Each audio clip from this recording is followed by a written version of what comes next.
భువన చైతన్య ప్రసారం. నమస్కారం. మన ధర్మం కార్యక్రమానికి స్వాగతం. ఇవాళ మన ధర్మం కార్యక్రమంలో మన ధర్మ సందేహాల్ని నివృత్తి చేసేందుకు మనతో పాటు ఉన్నారు ప్రముఖ ఆధ్యాత్మికవేత్త, కాశీ కవి డాక్టర్ పాలపర్తి శ్యామలానంద ప్రసాద్ గారు. గురుగారు నమస్కారం అండి. సమస్త సన్మంగళాని భవంతు, నిస్సందేహ భవ. గురుగారు, ఇవాళ మన ధర్మం కార్యక్రమంలో మా మొదటి ధర్మ సందేహం ఏంటంటే, ఈ శ్రావణ మాసంలో తిరుమల శ్రీవారికి పవిత్రోత్సవాలు నిర్వహిస్తారు కదా, ఎందుకు ఈ పవిత్రోత్సవాలు జరుపుతారు? ఓం నమో వెంకటేశాయ. పవిత్రోత్సవాలు ప్రతి సంవత్సరము శ్రావణ మాసంలో శుద్ధ ఏకాదశి, ద్వాదశి, త్రయోదశి 3 రోజులు ఇది త్రిరాత్రోత్సవంగా జరుగుతుంది. దీన్ని పవిత్రమైన తిరునాళ్ళు అని కూడా పిలుస్తారు. ఆగమశాస్త్రంలో, వైష్ణవ ఆగమంలో ముఖ్యంగా ప్రతి సంవత్సరము బ్రహ్మోత్సవాలు రాబోయేటువంటి సమయంలో ముందుగా ఈ సంవత్సరం అంతా గర్భాలయంలో స్వామివారికి మనం చేసేటువంటి అర్చనల్లో వాడేటువంటి వస్తువులు కానీ, మన వ్యక్తిగతంగా శారీరకమైనటువంటి అపవిత్రతలు ఇవన్నీ కూడా దాంట్లోకి గర్భాలయంలో ఉన్న వాటిని అన్నిటినీ శుద్ధి చేయాలి, పవిత్రం చేయాలి అనేటువంటి నియమంతో ఈ పవిత్రోత్సవాలు అనేవి ఆగమశాస్త్రం చెప్పింది. ఇది కేవలం తిరుమలలోనే కాకుండా అన్ని దేవాలయాల్లోనూ చేస్తారు. ప్రధానమైనటువంటి దేవాలయాల్లో చేస్తూ ఉంటారు. ఇవి శాక్తేయమైన దేవాలయాల్లోనూ అట్లాగే శివాలయాల్లోనూ వాటిలో కూడా ఇప్పుడు పవిత్రోత్సవాలు జరుపుతున్నారు. ఈ పవిత్రోత్సవం వలన యజ్ఞయాగాదుల ద్వారా అక్కడ అర్చక స్వాములన్నీ అందరూ సంపంగి మండపంలో తిరుమలలో హోమాలు చేస్తారు. అలాగే అక్కడ ఉండేటువంటి వస్తువులన్నిటి మీద కూడా ఈ జలం చల్లటం వలన ఈ ప్రాంతం అంతా కూడా పవిత్రమయ్యి మళ్ళీ పవిత్రోత్సవాల వరకు, అనగా మళ్ళీ రాబోయే శ్రావణ మాసం ఏకాదశి, ద్వాదశి, త్రయోదశి 3 రోజులు కూడా అక్కడ ఈ యజ్ఞయాగాదుల ద్వారాను ఇంకా సంప్రోక్షణల ద్వారాను వీటన్నిటి ద్వారా పవిత్రీకరించటం అనేటువంటిది పవిత్రోత్సవంగా చెప్పబడింది. ఇది దీనివలన సర్వ పాపములు పోతాయని, సర్వ దుఃఖములు పోతాయని, ఇంకా ఇటువంటి విశేషణములు ఎన్నో కూడా దీనికి పవిత్రోత్సవాలకు ఉపయోగించబడ్డాయి. కాబట్టి ఈ పవిత్రోత్సవాల ద్వారా మానసికంగా మనం సిద్ధంగా ఉండాలన్నమాట. అంటే గర్భాలయంలోకి మనం పవిత్రంగా ఉండాలి అనేటువంటి ఒక హెచ్చరిక చేసేందుకు ఇది ఆగమశాస్త్రంలో చెప్పబడినటువంటిది. వైఖానస ఆగమంలోను ఆగమములలో చెప్పబడినది. ఎప్పటికప్పుడు మనం వెళుతున్నాం కాబట్టి మనం కట్టుకునే వస్త్రం కానీ, దానికి అపవిత్రతలు, అది శుద్ధంగా లేకపోవటం కానీ, మనం తీసుకెళ్ళే పాత్రలు కానీ, ఇవన్నీ కూడా దేవుడు ఆయనేం పట్టించుకోడు అనుకోకూడదు. మనకు అన్నీ తెలుసు, ఆయనకేం తెలియదు అనుకునే భావంతో ఎప్పుడూ గర్భాలయంలో మనం తిరుగుతూ ఉండటం వల్ల మనకంటూ ఒక చనువు ఏర్పడుతుంది. ఇది మన విషయం అని అనుకుంటాం. మనం తెలియకుండా అపవిత్రత ఆ ప్రాంగణంలోకి వెళ్ళకూడదు. ఎందుకంటే మనం విశ్వమంతా వ్యాపించి ఉన్నటువంటి పరబ్రహ్మ స్వరూపాన్ని అక్కడ మనం స్థాపించినటువంటి ఆ యంత్రం పైన స్వామివారిని ప్రతిష్ఠించడం ద్వారా ఆ మూల విరాట్లోకి ఆలయ గోపురం నుంచి లోపలికి ప్రవేశిస్తుంది ఆ నిర్గుణమైనటువంటి పరబ్రహ్మం. ఆ పరబ్రహ్మమును మనం చాలా పవిత్రంగా చూడాలి. మనం దానికి దగ్గరగా ఉండేవారు ఎవరు అంటే అర్చకులు. మిగతా వాళ్ళందరం దూరంగా ఉంటాం. కాబట్టి అక్కడ ఆ నిర్గుణమైన పరబ్రహ్మం సగుణమైనటువంటి సాకారమైన రూపంలోకి అక్కడికి ప్రవేశించే గర్భాలయంలో నిత్యము పవిత్రంగా ఉండాలి. పరబ్రహ్మము పవిత్రమైతేనే మనందరి మనస్సులు మనందరం కూడా పవిత్రంగా ఉంటాం. ప్రాంగణం అంతా పవిత్రంగా ఉంటుంది. ఆలయం యొక్క ప్రయోజనం నెరవేరుతుంది. అందుచేత ప్రతిక్షణము జాగ్రత్తగా ఉండండి అని చెప్పడానికి ఈ శ్రావణ మాసంలో ఈ ఉత్సవములు జరపడం అనేది, పవిత్రోత్సవములను జరపడం అనే దానిని ఆగమశాస్త్రం, వైఖానస ఆగమశాస్త్రం నిర్దేశిస్తోంది. ఆ విధంగా 1650 ప్రాంతంలో తిరుమలలో ఒక గురువుగారు దీన్ని ప్రారంభించారని, ఆ తర్వాత కొంతకాలం ఆపేశారని, మళ్ళీ 1965 ప్రాంతం నుంచి దీన్ని చేస్తున్నారని మన తిరుమల చరిత్రకు సంబంధించినటువంటి సమాచారం. కాబట్టి ఆగమశాస్త్రం చెప్పడం అయితే ఎప్పుడో చెప్పింది. అన్ని చోట్ల పవిత్రోత్సవాలు అంటే పవిత్రీకరణం అనేటువంటిది జరుగుతుంది. ఇది పవిత్రోత్సవం ఒక 3 రోజులు తిరునాలుగా వైభవంగా చేసి స్వామివారిని 4 మాడవీధుల్లో తిప్పటము ఇవన్నీ కూడా విశిష్టంగా జరుగుతాయి తిరుమలలో. అందుకని తిరుమల పవిత్రోత్సవాలను గురించి మనం విశేషంగా అన్ని చోట్ల చెప్పుకుంటాం. ఆ సమయంలో ప్రత్యేకమైన దర్శనాలు అవి ఏమీ లేకుండా ఉండే విధంగాను, అందరికీ దర్శనం అందే విధంగా ఇటువంటి నియమాలన్నింటినీ కూడా తిరుమల తిరుపతి దేవస్థానం వారు పాటిస్తూ ఉంటారు. ఎందుకంటే ఇది రథసప్తమి మొదలైనటువంటి ఉత్సవాలు ఎలాంటివో ఈ పవిత్రోత్సవాలు కూడా అంత విశిష్టమైనటువంటివి. దానివలన స్వామిని పవిత్రీకరించడం, ప్రాంగణాన్ని పవిత్రీకరించడం, మనను మనం పవిత్రీకరించుకోవడం ద్వారా ఆలయం పవిత్రంగా ఉండాలి, అక్కడుండే ప్రతి వస్తువు పవిత్రంగా ఉండాలి, స్వామికి మనం చేసేటువంటి ఉపచారములు అన్నీ కూడా పవిత్రంగా ఉండాలి అనే ఉద్దేశంతో మనం చేసేటువంటి సంప్రోక్షణం చేత ఆ వస్తువులన్నీ పవిత్రం కావాలని, చేసే హోమాల ద్వారా అవన్నీ పవిత్రం కావాలని, ఇటువంటి వాటి కోసం ఏర్పడింది ఈ పవిత్రోత్సవం. ఈ సమాచారం సరిపోతుంది అనుకుంటాను. గురుగారు, పూజ, ఆరాధన, అర్చన ఈ 3 ఒకటేనా వేరువేరా? పూజ, ఆరాధన, అర్చన 3 పేర్లు కదా, 3 ఒకటే ఎట్లా అవుతాయని ఒకటి.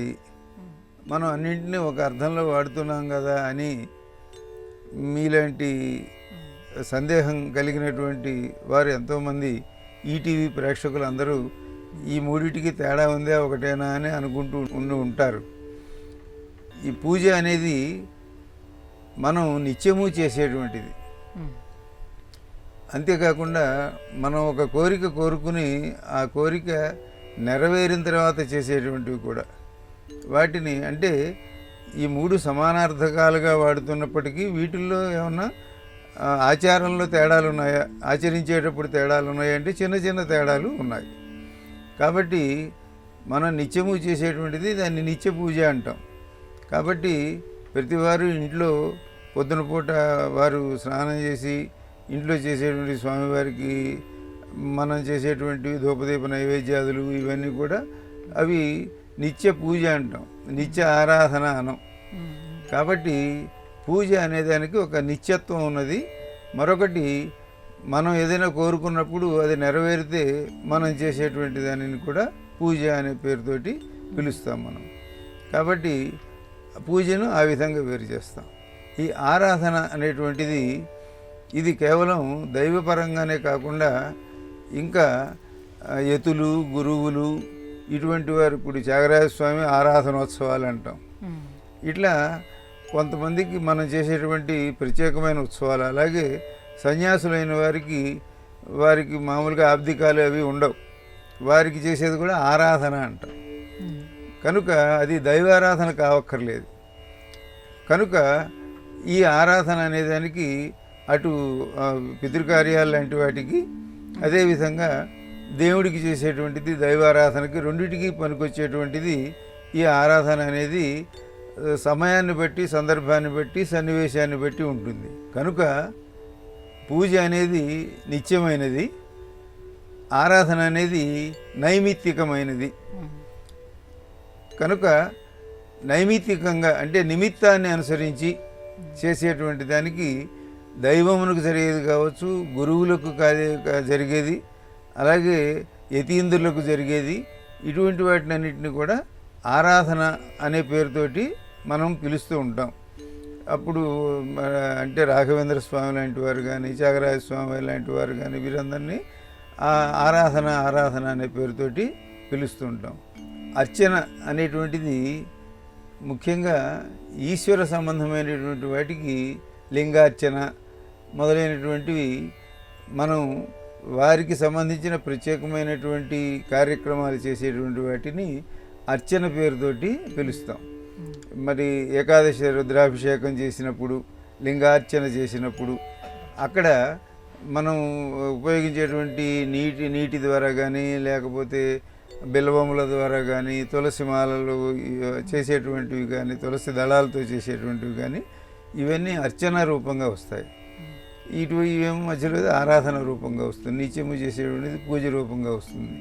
కనుక లక్ష బిల్వ పూజ అనం, అక్కడ లక్ష బిల్వ అర్చన అంటాం. కనుక ఈ మూడింటికి ఇటువంటి చిన్న చిన్న భేదాలు ఉన్నాయి. ఒకటి తప్పనిసరిగా నిత్యము చేసేది, మరొకటి నిమిత్తములను అనుసరించి చేసేది, మూడవది భగవరాధనలో మనం విస్తృతంగా చేసేటువంటిది అర్చన.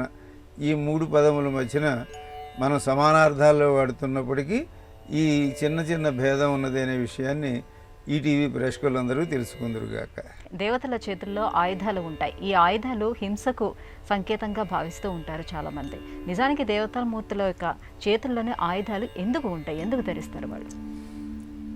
దేవతల చేతుల్లో ఆయుధాలు ఉండటం వలన వీళ్ళందరూ కూడా హింసను ప్రేరేపిస్తున్నారు అని కూడా కొంతమంది వాళ్ళ అతి తెలివితేటలతోటి అటువంటి ప్రకటనలు అవి కూడా చేస్తూ ఉంటారు. ప్రపంచవ్యాప్తంగా ఇటువంటి వాటి మీద కూడా భగవద్గీతలో కృష్ణుడు హింసను గురించి చెప్పాడని, ఇటువంటి వాటి మీద కూడా పెద్ద పెద్ద వివాదాలు చర్చలు జరుగుతూ ఉంటాయి.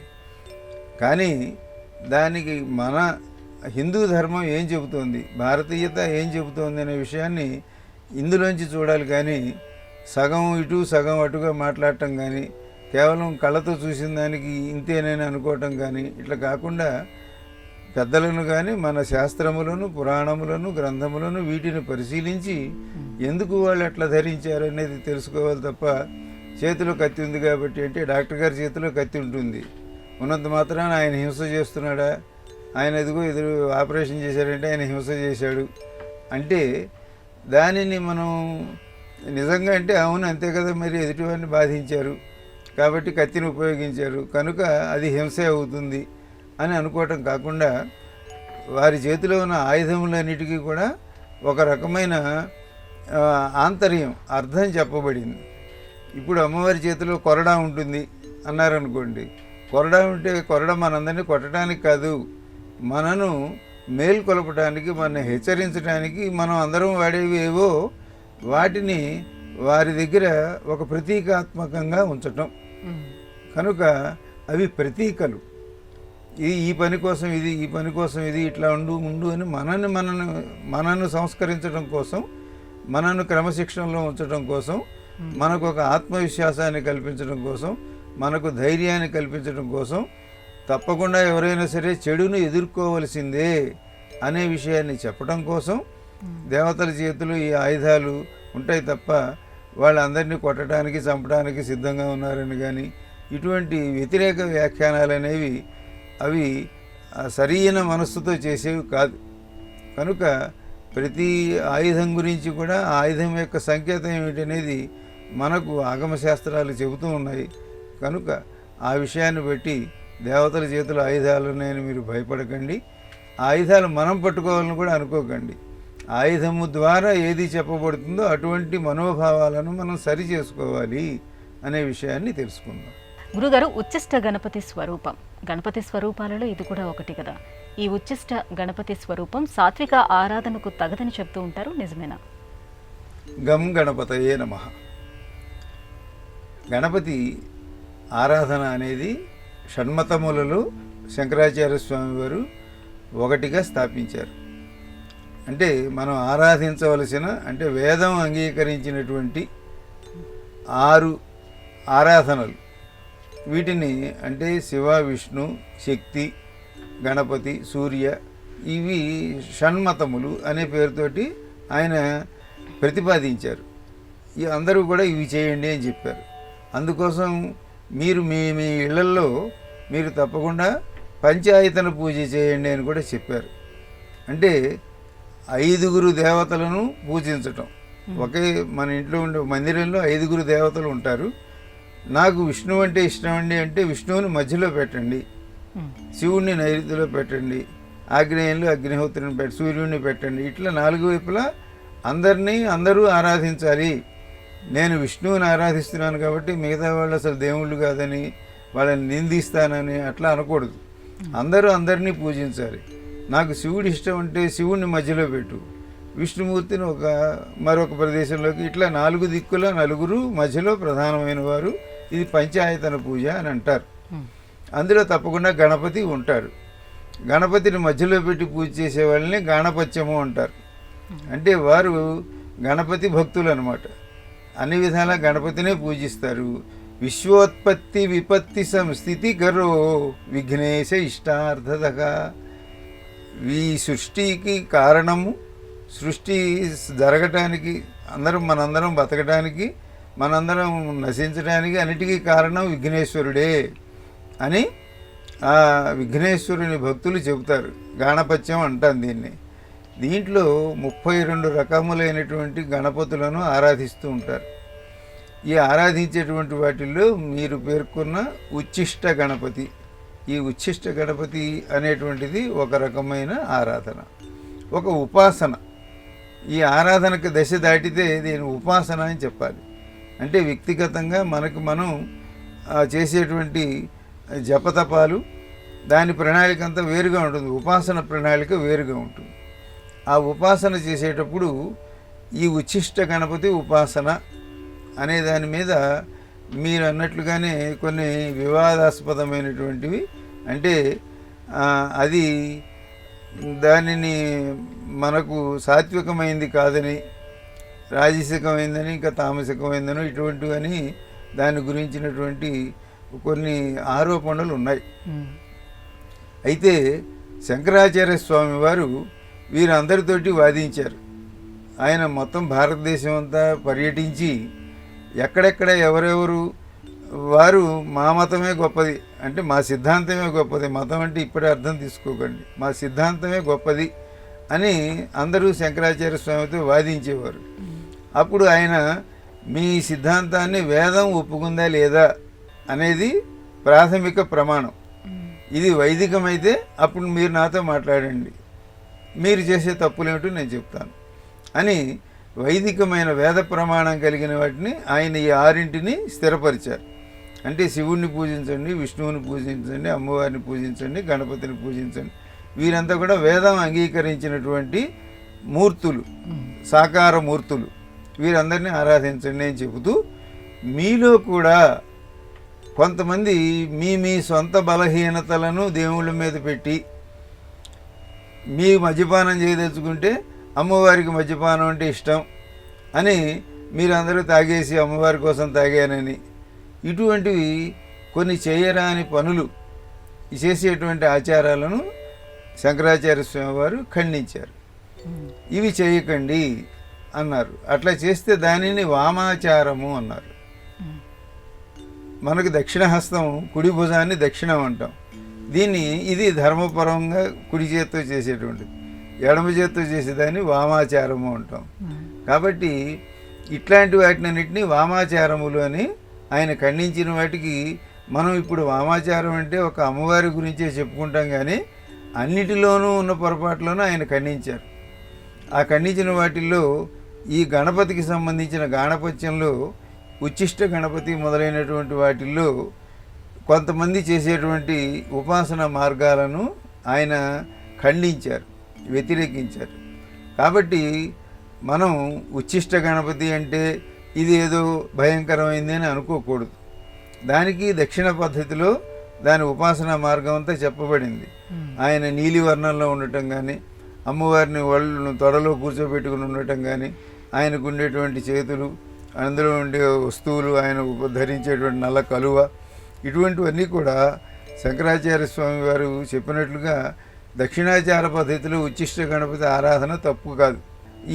ఈ ఉచ్ఛిష్ట గణపతి అంటే ఎంగిలి తినటం అని, ఆ ఎంగిలి కూడా ఇంకా అశుద్ధమైనటువంటి వస్తువులు, వీటితోటి ఉపాసన చేయాలి అని కొంతమంది చేస్తూ ఉంటారు.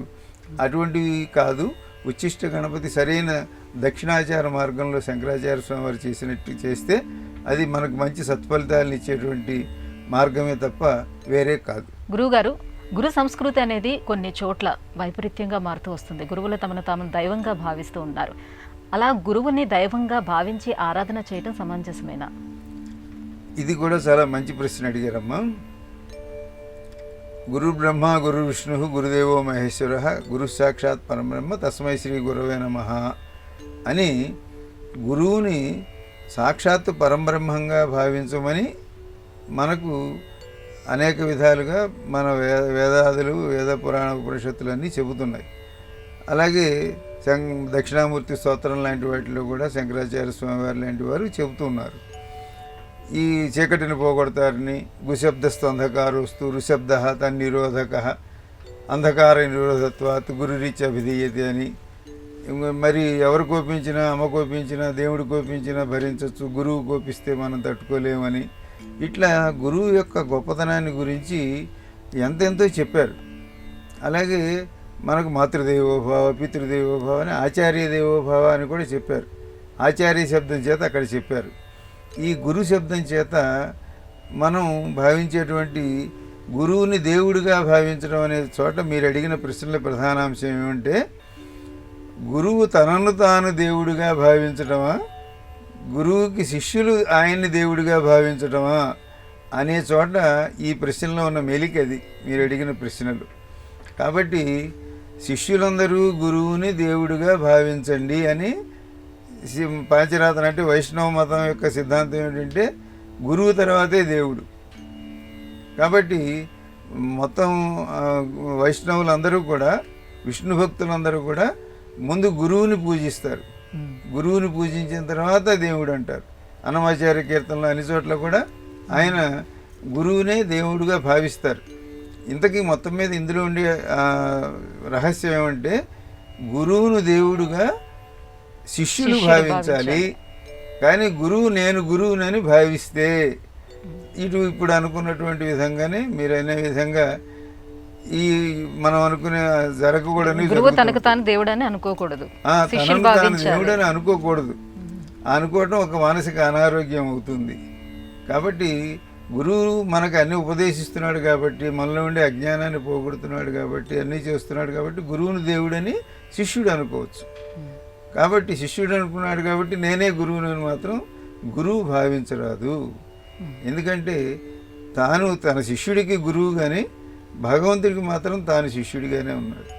కనుక ఎవరికి వారు గురువులు దేవుళ్ళుగా భావించకండి. గురువుగారు, రేకి, ప్రాణిక్ హీలింగ్, క్రిస్టల్ హీలింగ్ అని కొత్త విద్యలన్నీ కూడా వస్తున్నాయి కదా, ఇవన్నీ సాంప్రదాయబద్ధమైనవేనా? వీటి వల్ల మనకి ఎటువంటి ఉపయోగాలు ఉంటాయి? అమ్మ, మీరు ఒక ప్రశ్నలో 3 ప్రశ్నలు అడిగినట్లయింది ఇప్పుడు. ఎందుకంటే ఒక్కొక్క దానికి ఒక్కొక్క చరిత్ర ఉన్నది. ఈ రేకి అనేది, ఈ ప్రాణిక్ హీలింగ్ అనేది, క్రిస్టల్ హీలింగ్ అని మూడింటిని మనం కొద్దిసేపట్లో ఒక సంక్షిప్త సమాచారంగా చెప్పుకుందాం. ఈ రేకి అనేది ఇవన్నీ కూడా మన ప్రాణశక్తిని ఉద్బోధింపచేసేవి అనే ఉద్దేశంతో రేకి అనేది జపాన్లో పుట్టింది. కనుక ఇవన్నీ మనకు లేనివి కాదు. మనకు పతంజలి చెప్పినటువంటి అష్టాంగ యోగం, యమనియమాసన ప్రాణాయామ ప్రత్యాహారాదులు, దీనివల్ల మనం సాధించేది ఏదో వాళ్ళు కొద్దిగా సూక్ష్మంగా చెప్పి ఇది జపాన్ నుంచి వచ్చింది అంటే మనకు గొప్ప.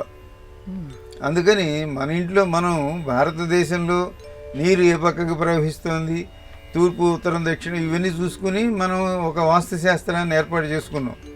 ఇతరులకు ఇబ్బంది లేకుండా అందరూ వీధులు రోడ్లు లేకపోతే గ్రామాలు సరిగ్గా ఏర్పడటానికి వాస్తుశాస్త్రం ఏర్పడింది.